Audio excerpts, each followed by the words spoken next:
Krásne dobré ráno, priatelia. Máme aktuálne nejakých 3, je takmer po 4:00. Po poslednej skúsenosti pri cestovaní sme teda zvolili, že objednáme si radšej na noc hotel a trošku v Bratislave prespíme a tak sa vydáme na letisko. Dievčatá sme práve zobudili. Sme mali kúpiť novú šiltovku, pretože polku veci sme si zabudli u krstnej a potrebovali sme nejaké náhradné veci za pochodu riešiť. Áno, a ty máš klobúk, no a my vyrážame smer letisko. Tam do parkovisko. No, na ideme na tetadla. Ideme za tetadla. Áno. Kto sa teší? Ja. Naše deti, keď počujú Panda parkovisko, v ten moment vedia, že odlietame, ale aj v tomto prípade sme si naozaj vybrali Panda parkovisko, kde sme nechávali svoje auto. Nie je to platená reklama, len vám stručne chcem povedať, ako to tam funguje. Prídete na ich stránku, vyberiete si termín príchodu a odchodu, približný čas, kedy dorazíte na parkovisko, vypočítam vám sumu, potvrdíte, príde vám e-mail, v ktorom sa nachádza QR kód.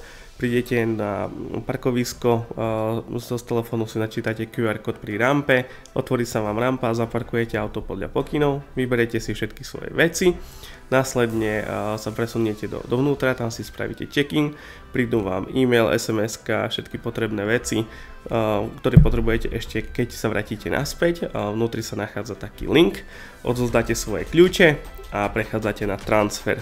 Vodič vás odvezie podľa toho, z akého terminálu letíte. V tomto prípade sa nám stalo, že nás nechal iba na parkovisku, čiže my sme sa už dopravili do terminálu, z ktorého sme leteli.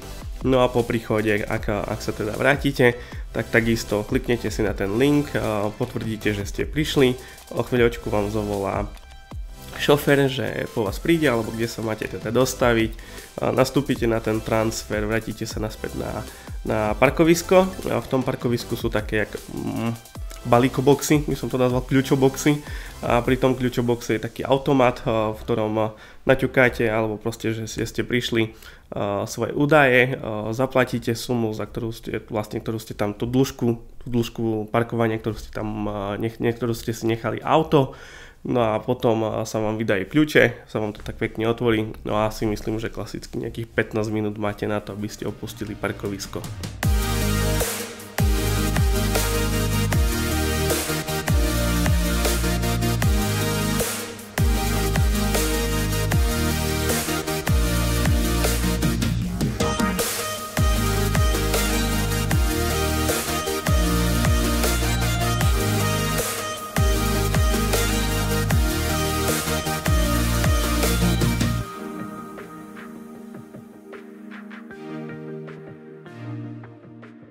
Let máme za sebou, bol veľmi príjemný, zbehol nám veľmi rýchlo. Trval asi nejakú hodinku a trošku. Linka, páčilo sa ti v lietadle? Áno. Čo sa ti páčilo tam najviac? Čo sa ti tam páčilo najviac? Sme vlogovali.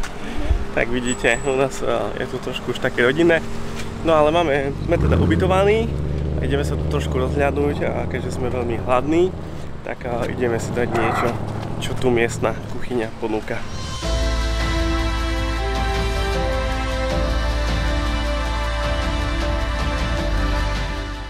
Hladná. Čo sa týka domácej kuchyne, ako máte možnosť vidieť, tak jedli sme burger a nejaké nuggetky, to bolo naše prvé jedlo v Grécku, ktoré sme tak oficiálne v našej destinácii jedli. Ale samozrejme sme si zašli aj na iné špeciality, mali sme tam krevety a iné morské veci, bolo to fajn. Ale ak sa dalo, my sme mali fakt asi o uličku ďalej od nášho ubytovania taký mini obchodík, v ktorom sme si kupovali veci a vzhľadom na to, že sme mali na ubytovaní aj možno si niečo uvariť, tak sme vlastne išli aj formou vlastnej stravy. My už sme tu pár dní a už sa tu naozaj cítime ako doma. No ale dneska prišiel čas trošku ten offline mód bezvýletový trošku vypnúť, no a ideme dnes na výlet.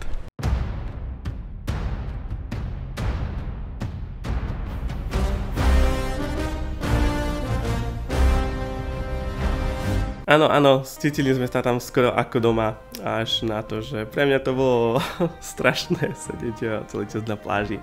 Ale poďme si teda trošku pozrieť to, ako vyzerala naozaj tá pláž a všetko okolo toho.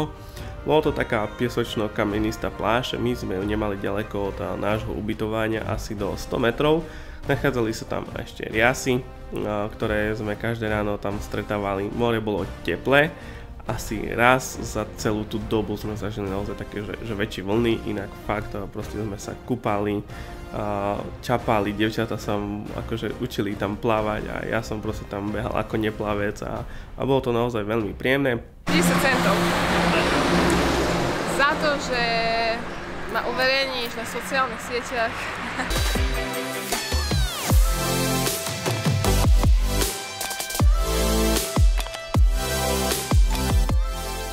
Takže nachádzame sa v prístave momentálne a ideme na výlet loďou. Ideme do centra mesta sa pozrieť.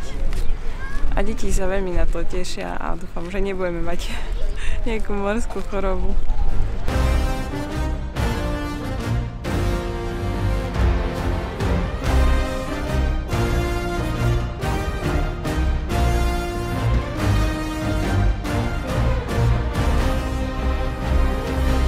Do Tesalónik nebol až taký dobrý nápad.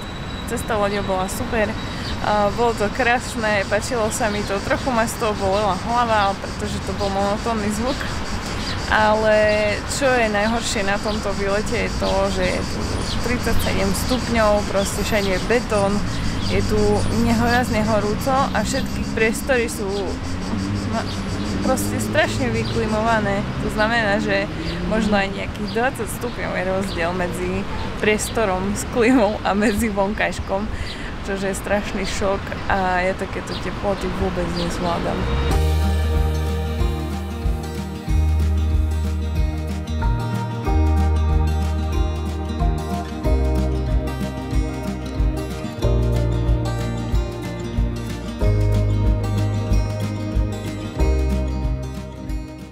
Vzhľadom na to, že sme nebývali priamo v Solúne, tak mali sme možnosť sa tam ísť aj pozrieť a najjednoduchšie, ako sa tam bolo dostať okrem dopravy, takej klasickej MHDčkovej, ktorá tam chodila, tak bola plavba loďou. Čo sa týka tej MHDčky, tak chodili sme na nej, párkrát sme sa boli previesť.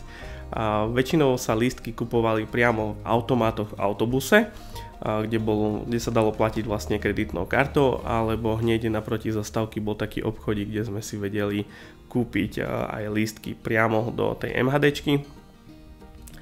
No a vlastne čo sa týka tej lode, tak sme plávali okolo hodiny niečo, stalo nás to 7 eur tam a 7 eur naspäť, čiže nebolo to nič hrozné. Pre deti to bol zážitok a bolo to naozaj také pekné si trošku poplávať a trošku vidieť aj nejaký iný prostriedok. Dievčatá sa veľmi tešili, do ceste naspäť už boli trošku unavené, ale nič nám nezabránilo k tomu, aby sme naozaj objavovali.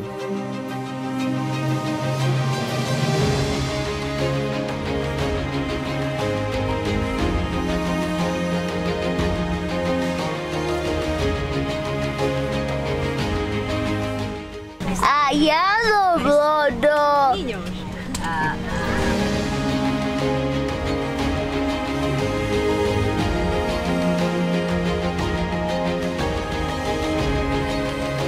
Láska, kam ideme ďalej? Ja nechcem ísť domov, poďme na nejaký connection flight.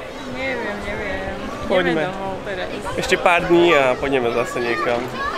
Hej, sľub mi to, ja nechcem ísť domov. Pôjdeme, ale nie lietadlom. Ale pôjdeme lietadlom, ja nájdem ľudí. Dobre, Bill? Čau. Dobre.